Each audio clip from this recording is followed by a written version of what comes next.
안녕하세요. 제 이름은 박미순입니다. 올해로 65살이 되었어요.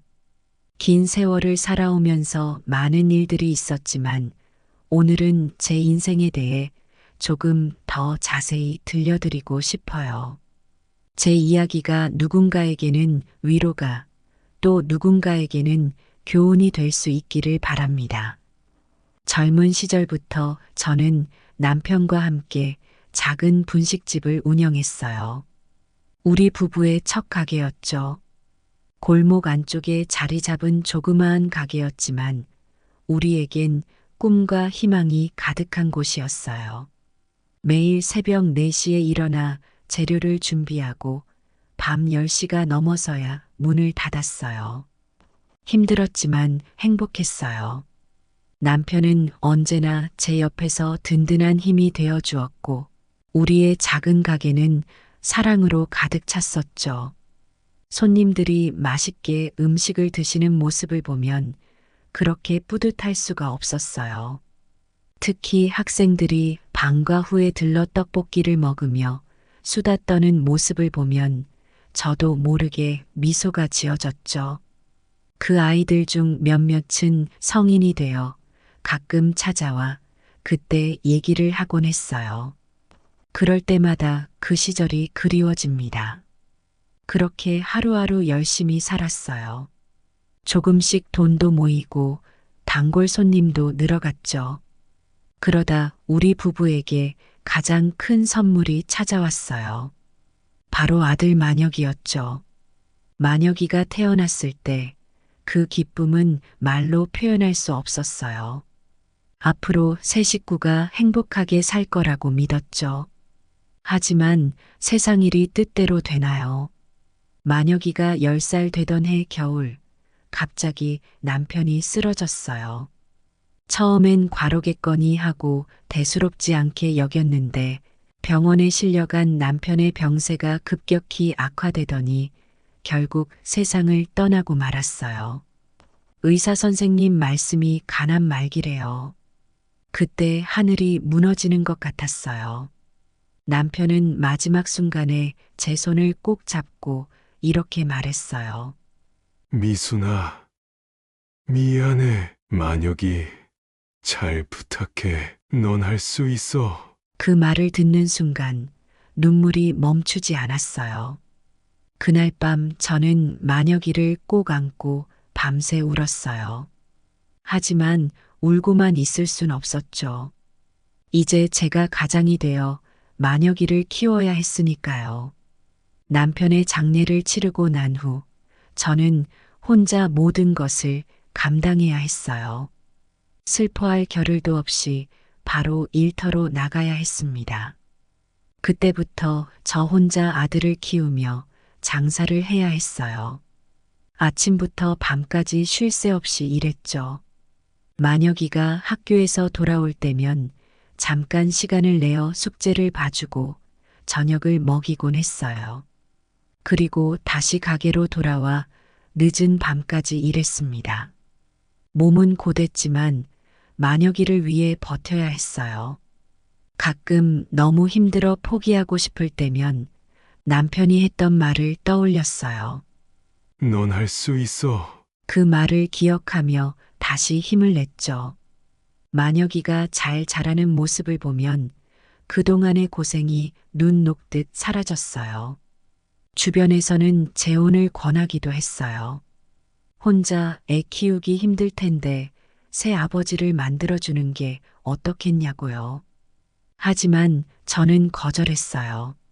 만혁이에게 새아버지가 생기는 걸 원치 않았고 혼자서도 잘 키울 수 있다고 믿었거든요. 힘들 때마다 남편의 사진을 보며 힘을 냈어요.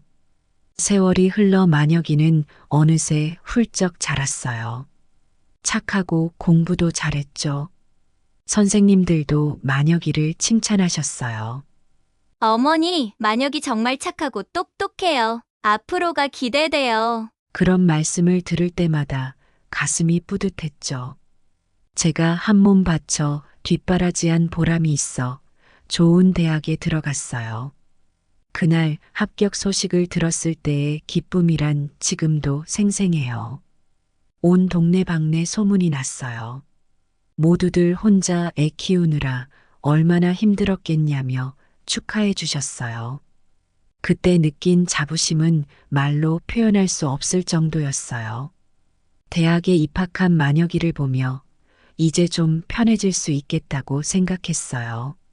세상 일이 뜻대로 되는 법은 없나 봐요. 만혁이가 대학 2학년이 되던 해 갑자기 뜻밖의 소식을 들고 왔어요. 여자친구가 생겼다며 결혼하겠다는 거예요. 그 말을 듣는 순간 저는 너무 놀라 말문이 막혔어요. 아직 학생인데 어떻게 결혼을 한다는 건지 머릿속이 하얘졌죠. 마녀가 너무 이른 거 아니니? 공부도 다 못 끝냈는데 떨리는 목소리로 말렸어요. 하지만 마녀기의 눈빛은 확고했어요. 사랑에 빠진 젊은이의 열정을 누가 막을 수 있겠어요. 제 말은 마녀기의 귓가를 스쳐 지나갈 뿐이었죠. 엄마, 저 정말 사랑해요. 이 사람 아니면 안 돼요. 마녀기의 목소리에는 단호함이 묻어났어요. 그 모습을 보니 한편으로는 대견하면서도 한편으로는 걱정이 되더라고요. 과연 잘 살 수 있을까 하는 생각이 끊임없이 들었죠. 그쪽 집에서도 반대했다고 해요. 너무 이른 결혼이라며 만류했다더라고요. 하지만 두 사람의 마음을 돌리기엔 역부족이었나 봐요. 결국 만혁이는 결혼을 강행했고 저는 어쩔 수 없이 동의할 수밖에 없었죠. 내 아들의 선택을 믿어야지 하고 스스로를 다독였어요. 결혼식 날 예식장 입구에 서 있는 만혁이를 보는 순간 눈물이 왈칵 쏟아졌어요. 턱시도를 입은 만혁이의 모습이 너무나 멋있어 보였거든요. 하지만 동시에 가슴이 먹먹해졌어요. 아직 어린아이 같은데 벌써 누군가의 남편이 되는구나. 축하해야 할 순간인데 왠지 모를 불안감이 들었죠. 식장 안으로 들어가면서 계속 마음을 다잡았어요. 이제 내 아들은 한 가정의 가장이 되는 거야. 축하해줘야 해. 그래도 아들이 행복하기를 바라는 마음으로 축복해 주었어요. 마녀가 행복하게 살아라. 엄마가 늘 응원할게. 마녀기는 환하게 웃으며 고마워했죠. 그 미소를 보니 잠시나마 걱정이 사라지는 것 같았어요. 그때만 해도 저는 이 결혼이 우리 가족에게 어떤 변화를 가져올지 전혀 알지 못했어요. 결혼 초 만혁이 부부는 제 집에서 살았어요. 신혼집을 마련할 형편이 안 된다며 잠시 함께 살자고 하더라고요. 저야 좋았죠. 아들 곁에서 새 살림 시작하는 걸 도와줄 수 있으니까요. 새 식구가 온다는 생각에 설레는 마음으로 집안 곳곳을 깨끗이 청소하고 새 이불도 준비했어요. 처음엔 며느리가 공손하고 착한 아이 같아 보였어요. 어머니, 제가 해드릴게요. 라면서 집안일을 도와주곤 했죠. 식사 준비도 돕고 빨래도 하고 청소도 했어요. 그 모습을 보며 며느리 복이 있구나 싶었죠. 며느리가 부엌에서 요리하는 모습을 보면 가슴이 뿌듯해졌어요. 젊은 감각으로 만든 요리는 새로우면서도 맛있었어요. 어머니, 맛있게 드세요. 며느리가 정성스럽게 만든 요리를 내밀 때면 얼마나 기뻤는지 몰라요. 마치 딸을 얻은 것 같은 기분이었죠. 만혁이도 행복해 보였어요. 저녁 식사 시간이면 세 식구가 둘러앉아 웃으며 대화를 나누곤 했어요. 만혁이의 직장 이야기, 며느리의 친구들 얘기, 제 옛날 이야기. 그렇게 웃음꽃을 피우며 보낸 그때가 제 인생에서 가장 행복한 시간이 아니었나 싶네요. 하지만 그것도 잠시, 점점 며느리의 태도가 달라지기 시작했어요. 처음에 그 상냥하고 부지런한 모습은 어디로 갔는지. 살림은 뒷전이고 맨날 놀러 다니더라고요. 아침에 일어나 보면 며느리는 이미 밖에 나가고 없고 저녁 늦게 들어오곤 했죠. 처음엔 친구들 만나러 간다고 했는데 점점 그 횟수가 잦아졌어요. 집에 있을 땐 스마트폰만 들여다보고 제가 뭘 부탁하면 짜증을 내곤 했어요. 어머니, 제가 지금 바빠요. 나중에 할게요. 이런 식으로 말이죠. 처음엔 젊은 애들이라 그럴 수 있지 하고 넘어갔어요. 요즘 젊은 사람들은 다 그렇다고 하니까요. 하지만 그런 일이 반복되다 보니 점점 속상해지더라고요. 한 번은 제가 김치를 담그려고 하는데 며느리에게 도와달라고 했어요. 예전부터 우리 집 김장은 가족이 다 같이 하는 게 전통이었거든요. 만혁이가 어렸을 때부터 함께 김장을 하며 추억을 쌓았었죠. 이제 며느리와도 그런 추억을 만들 수 있겠다 싶어 기대했었는데 며느리의 대답이 얼마나 충격적이었는지 몰라요. 어머니, 요즘 누가 집에서 김치를 담가요? 사 먹으면 되잖아요. 그 말을 듣는 순간 가슴이 철렁 내려앉았어요. 단순히 김치 담그기를 거절한 게 아니라 우리 가족의 전통을 무시하는 것 같아 너무 서운했어요. 김치 맛보다는 함께 만드는 과정에서 오는 정을 느끼고 싶었는데 며느리에겐 그저 귀찮은 일일 뿐이었나 봐요. 세대 차이라고 하기엔 너무 큰 간극을 느꼈어요. 게다가 며느리는 만혁이한테 이런저런 말을 해서 저와 아들 사이를 멀어지게 했어요. 어머니가 나를 무시하는 것 같아. 어머니가 우리 살림에 너무 간섭해. 이런 식으로요. 저는 그런 적이 없는데 말이에요. 그저 며느리가 살림을 배웠으면 하는 마음에 이것저것 가르쳐 주려 했을 뿐인데 그게 왜 간섭으로 보였는지 모르겠어요. 한 번은 며느리에게 빨래 개는 법을 알려주려 했어요. 이렇게 하면 옷이 구겨지지 않고 깔끔하게 정리할 수 있어. 라고 말했더니 며느리는 얼굴을 찌푸리며 어머니, 저도 알아요.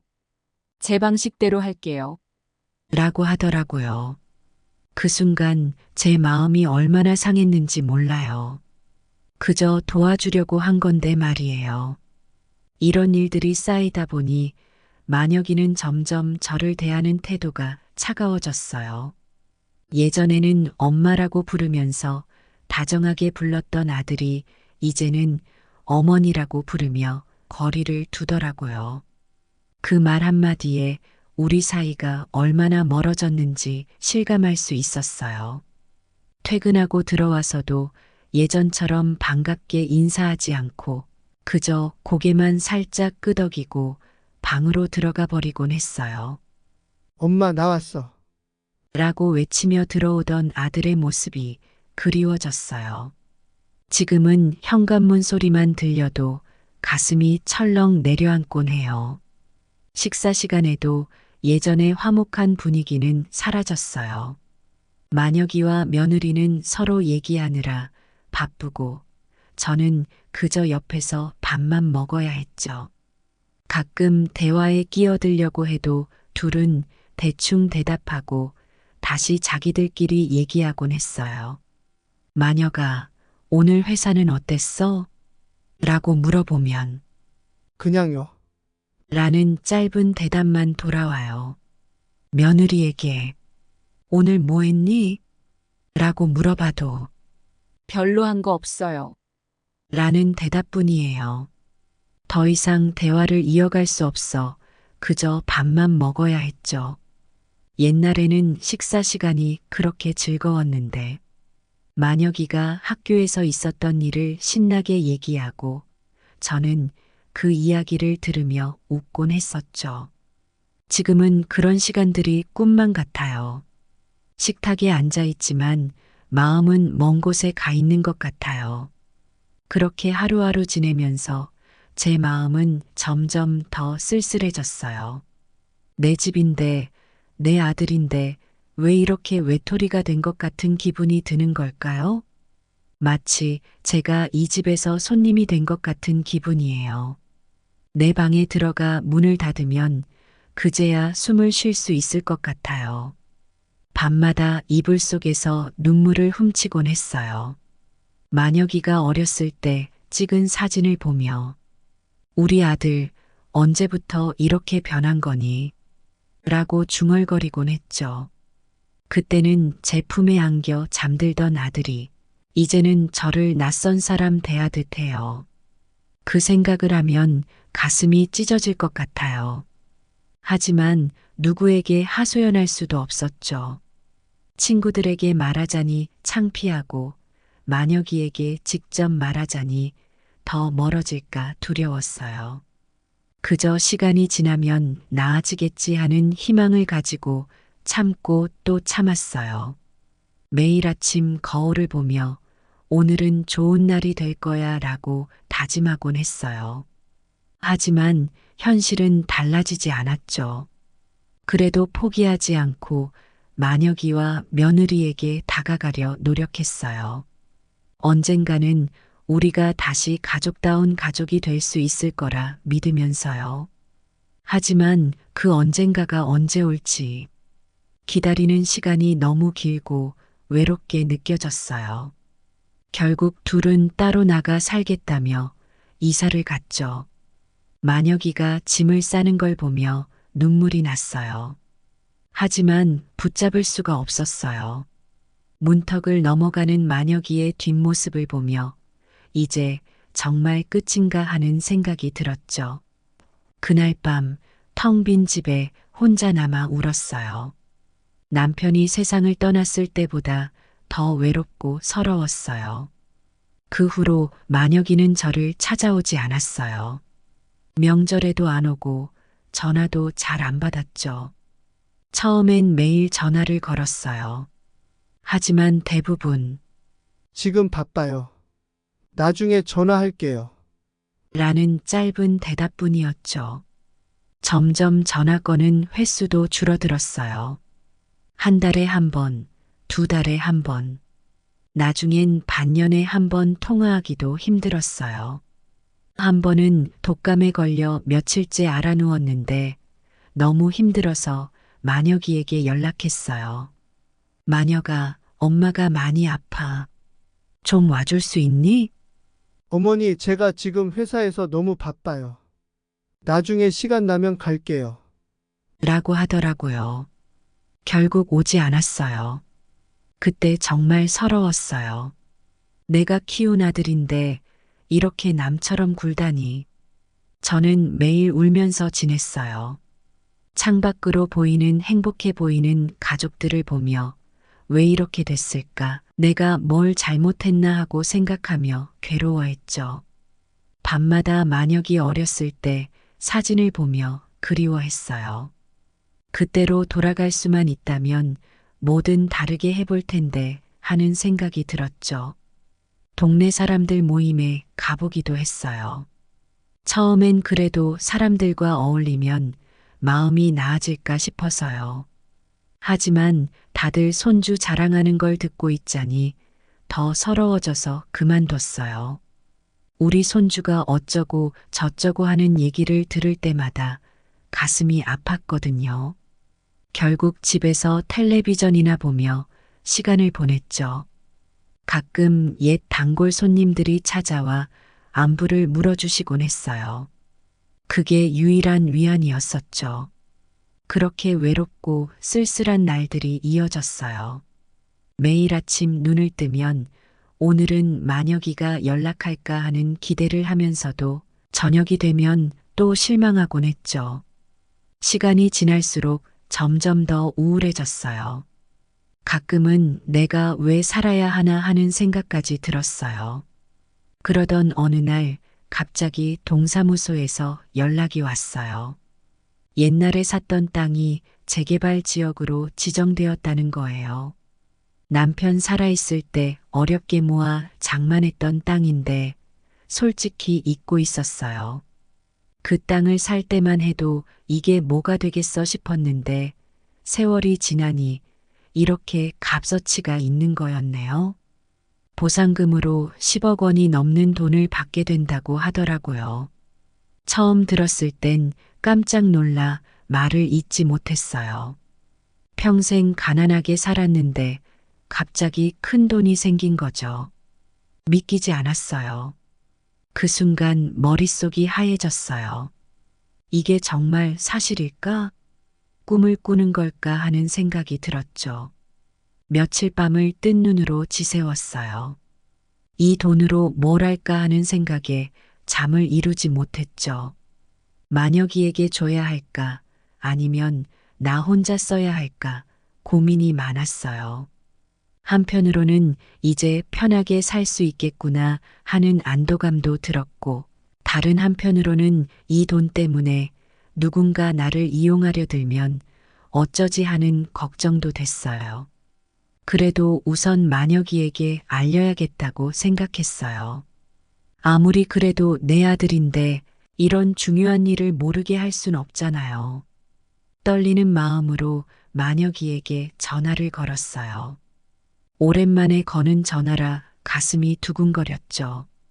근데 전화를 안 받더라고요. 그러다 며칠 뒤에 만혁이가 갑자기 연락을 해왔어요. 오랜만에 들리는 아들의 목소리에 가슴이 뛰었어요. 어머니 보고 싶어요. 찾아뵈어도 될까요? 그 말을 듣는 순간 그동안의 서운함이 눈 녹듯 사라지는 것 같았어요. 약속한 날 만혁이와 며느리가 함께 찾아왔어요. 문을 열고 그들을 마주한 순간 눈시울이 뜨거워졌어요. 만혁이는 허리를 굽혀 인사하며 어머니 정말 죄송해요.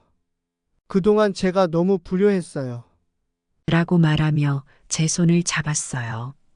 그의 손에서 따뜻함이 전해져 왔어요. 며느리도 고개를 숙이며 어머님 용서해 주세요. 앞으로 잘 모시겠습니다. 라고 하더라고요. 눈물을 글썽이는 며느리의 모습에 제 마음도 녹아내렸어요. 그 순간 그동안의 서운함이 눈 녹듯 사라지는 것 같았어요. 드디어 내 아들, 내 며느리가 돌아왔구나 싶어 너무 기뻤어요. 그 뒤로 만혁이 부부는 자주 찾아와 살뜰히 챙겼어요. 일주일에 한 번씩 와서 집 청소도 해주고 맛있는 음식도 사왔죠. 만혁이는 제가 좋아하는 과일을 항상 사왔고 함께 산책도 나갔어요. 오랜만에 느껴보는 가족의 온기에 가슴이 따뜻해졌어요. 처음엔 이 모든 게 꿈만 같았어요. 이제 정말 행복해질 수 있겠구나 하는 생각이 들었죠. 매일 아침 일어나면 오늘은 또 어떤 행복이 찾아올까 기대에 부풀었어요. 밤에 잠들 때면 감사한 마음에 눈물이 났고요. 하지만 얼마 지나지 않아 곧 이상한 점을 느꼈어요. 만혁이와 며느리가 자꾸 돈 얘기를 꺼내더라고요.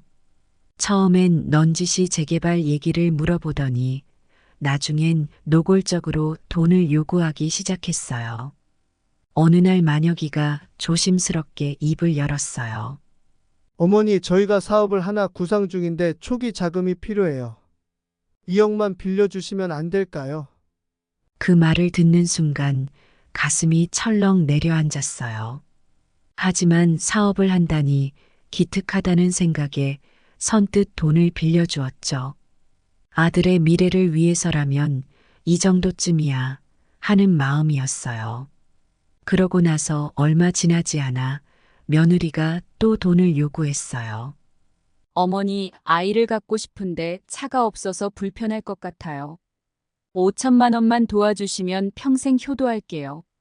손주를 갖고 싶어 하는 며느리의 마음이 이해가 됐어요. 손주 얼굴을 볼 수 있다는 생각에 마음이 설렜죠. 그래서 또 돈을 주었어요.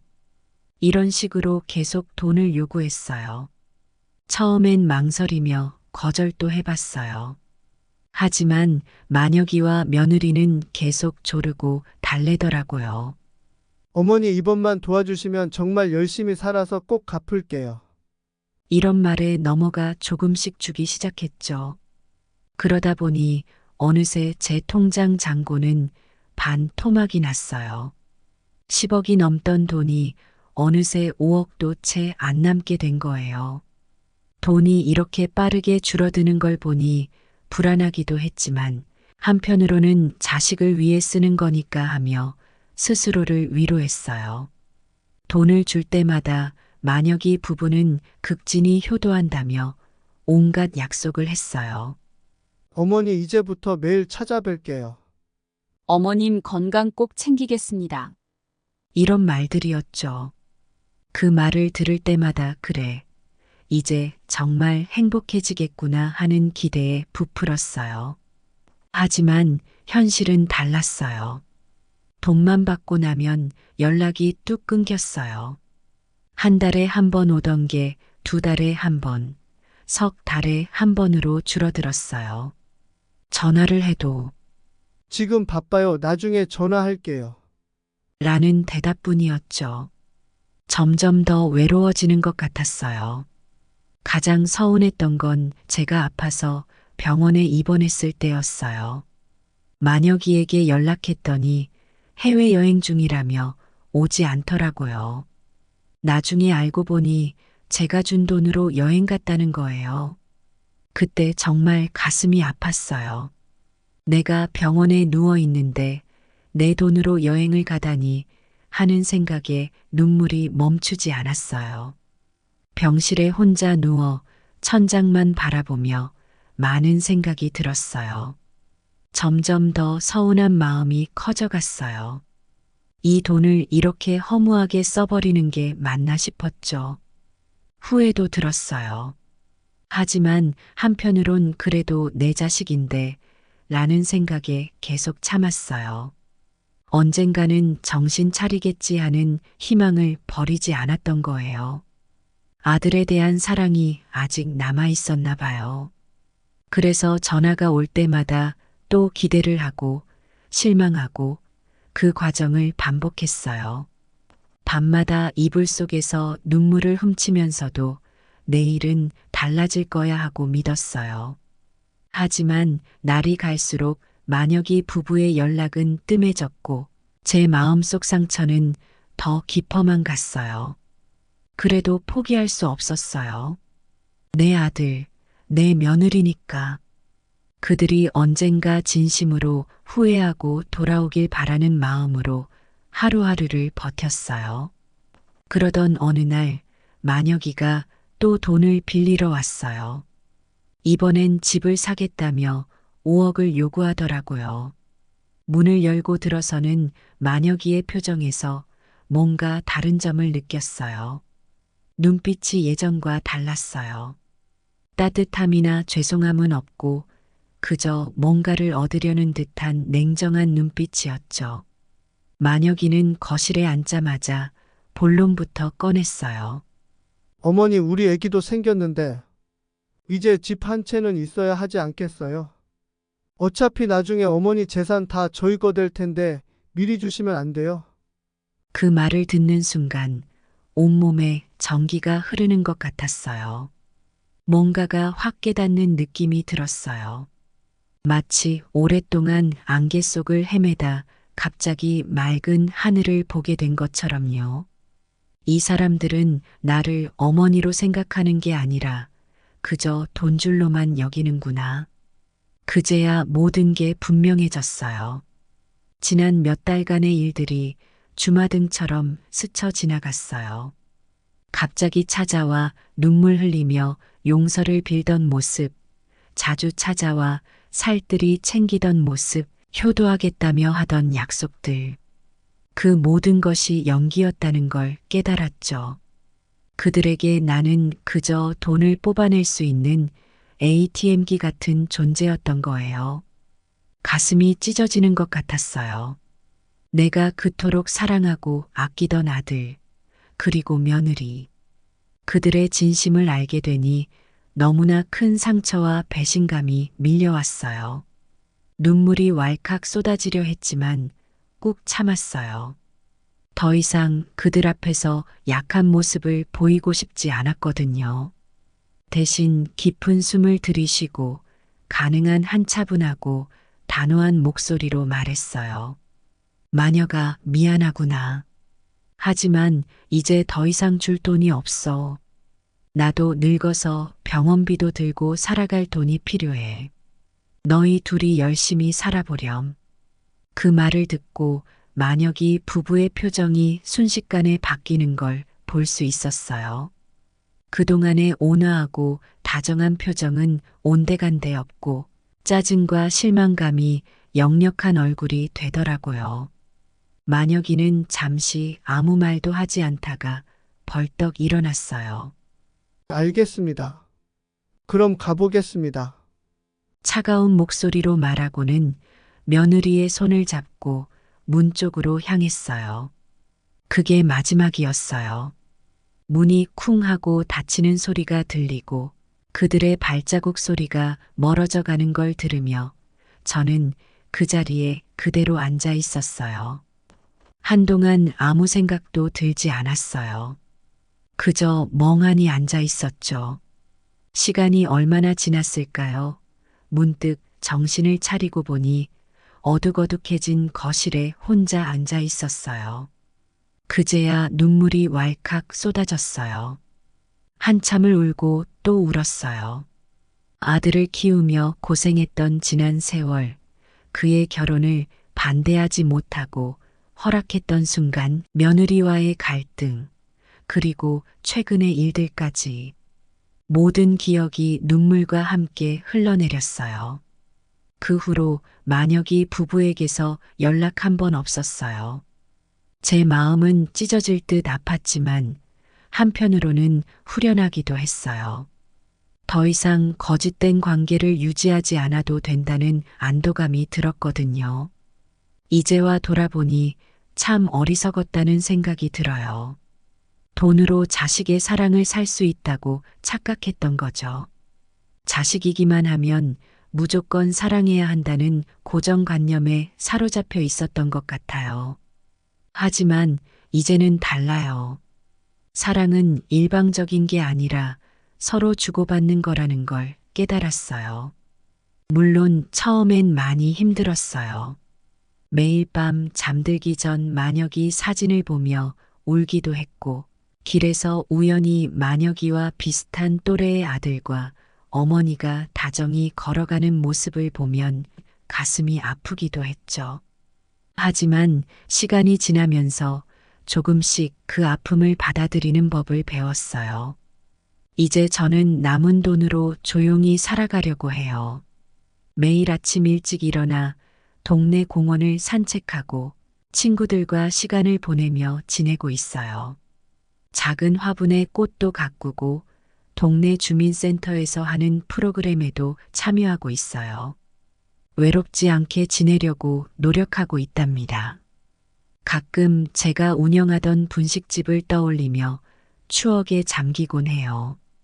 그때 제가 떡볶이를 만들어주면서 아이들 고민도 들어주고 격려도 해주곤 했었죠.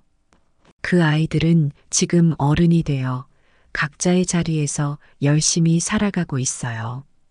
그들의 이야기를 들으면 제 마음도 따뜻해졌었어요. 물론 가끔 만혁이 생각이 나서 가슴이 아플 때도 있어요. 특히 명절이나 생일 같은 날엔 더 그래요. 하지만 이제는 그 아픔을 인정하고 받아들이는 법을 배웠어요. 그 아픔조차도 제 삶의 한 부분이라고 생각하며 살아가고 있답니다. 이렇게 지내다 보니 어느새 마음의 평화를 찾게 되었어요. 돈이나 물질적인 것들이 결코 행복을 가져다 주지 않는다는 걸 깨달았죠. 진정한 행복은 서로를 향한 진심 어린 사랑과 이해, 그리고 작은 것에 대한 감사함에서 온다는 걸 알게 되었어요. 제 이야기를 들으신 분들, 부디 부모님을 소중히 여기세요. 그리고 돈에 눈이 멀지 마세요. 물질적인 것들은 언젠가는 사라지지만 진심 어린 사랑과 추억은 영원히 남는답니다. 여러분의 부모님께 자주 연락드리고 찾아뵙고 사랑한다고 말씀드리세요. 그 작은 행동이 여러분과 부모님 모두에게 큰 행복을 가져다 줄 거예요. 그리고 자녀를 키우시는 부모님들, 자식들에게 물질적인 것보다는 사랑과 관심을 주세요.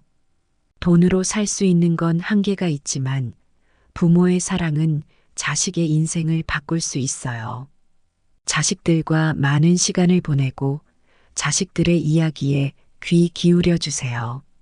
그게 바로 진정한 부자가 되는 길이에요.